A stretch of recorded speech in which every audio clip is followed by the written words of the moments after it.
Let us recap the previous videos with this flowchart. This chart will aid you in assessing whether a contract includes a lease. So let us go through it. First, is there an identified asset in the contract? As we discussed in the previous videos, the asset can be identified in the contract explicitly or implicitly. And if it was a portion of an asset and not the full asset, then that portion should be physically distinct or physically identified.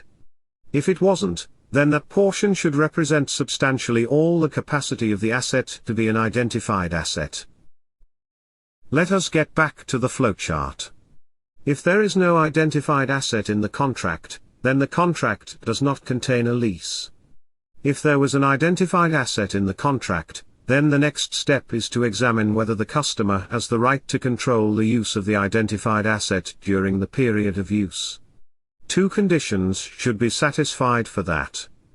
The first condition: can the customer obtain substantially all the economic benefits from the use of the identified asset during the period of use? If the customer can't, then the contract does not contain a lease. If yes, then go for the second condition. Who has the right to direct the use of the identified asset? If it is the supplier, then the contract does not contain a lease. If it is the customer, then the next step is to examine whether the supplier has got any substantive substitution rights. If neither the supplier nor the customer has the right to direct the use of the asset, this means that the decisions for directing the use of the asset are predetermined in the contract before the period of use, and therefore, one of two additional conditions should be met for the customer to have the right to direct the use of the asset. The first condition: can the customer operate the identified asset during the period of use without any interference from the supplier? If the customer can, then the first condition is satisfied, and we should move directly to the supplier's substantive substitution rights test.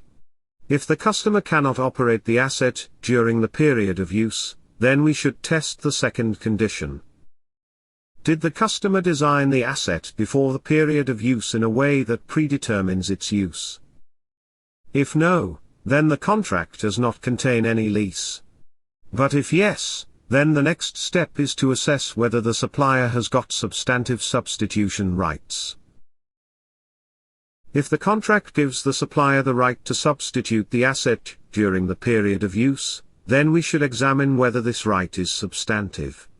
For the supplier to have a substantive substitution right, we discussed in the previous videos that two conditions should be met for that. First, the supplier should have the practical ability to substitute the asset, and second, the supplier should benefit economically from the substitution. If both conditions were met, this means that the supplier's substitution right is substantive, and therefore, there is no lease in the contract, because the supplier's substitution right that is substantive makes it difficult to have an identified asset in the contract. If the supplier's substitution right is not substantive, then the contract contains a lease. Please check the following video for some illustrative examples.